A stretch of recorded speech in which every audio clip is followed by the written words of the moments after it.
we talked about earlier, how it it's easy to get saved. It's easy to accept Christ. While yet we struggle with it and stuff like that, but in retrospect, it's easy because it's God's love that draws you. It's overwhelming love. That's like, oh my goodness, yes, I want to be a part of that. Um, and then that should also be the thing that sustains you. Yes. And I don't know where. Uh, it's interesting. I guess it's. I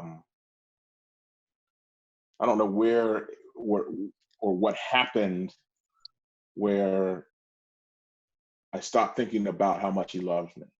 Mhm. Well, I don't know where that happened. It's interesting. It's almost like a marriage. You have the butterflies when you first meet someone, and it's like it's that, oh my goodness, I just want to go out with her. I can't wait.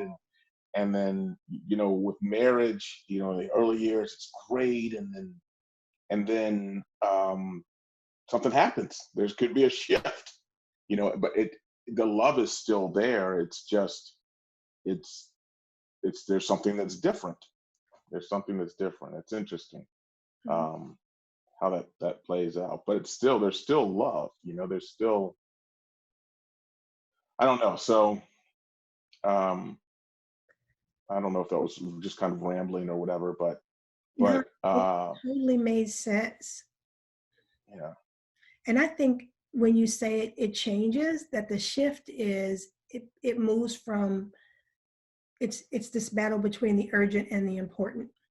When you Mm, first fall in love with somebody and when you first accept Christ, there's something that moves you like, I got to do this right now. yes, I don't do this, exactly, something's going exactly. to, and you go and it's urgent. Yep.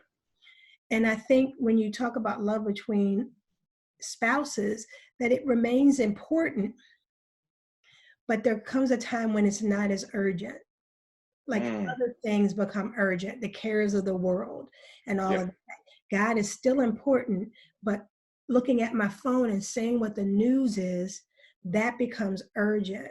And I think it is us learning that no, no, no, no. This I am entering a season of my life when I'm saying I want to now focus on the important versus the urgent.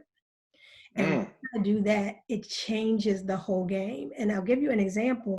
So yesterday I wrote something, and my cousin, who I really respect as a writer, and she said, I really think you should take what you wrote and make it an article. And it's been something I wanted to do.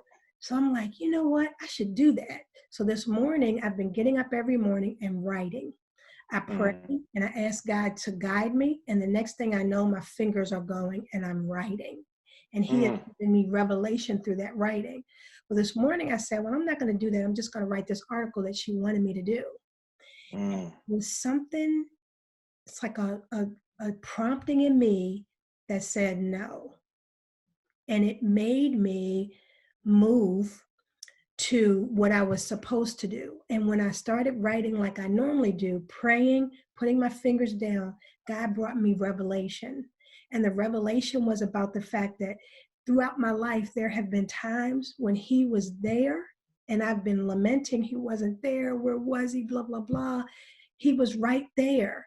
But as always, God doesn't scream at us and He doesn't yank us. He gently says, I am here. But because all I could hear was the world, mm, you getting up looking at your phone, we get so accustomed to the world's ear and we miss His ear. And I think when we go through that daily practice, we begin to hear His ear. And I'm thankful that this morning He whispered to me and I heard Him. And when I went back and did what He called me to do, the revelation was incredible. Now, that writing the article that my cousin suggested, that's a beautiful thing. And I'll do it later.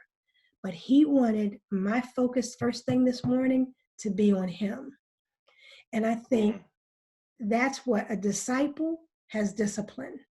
And if we can't discipline ourselves to give to Him first, to hear from Him first, to turn to Him first, then it changes our whole experience. Yeah, yeah, yeah.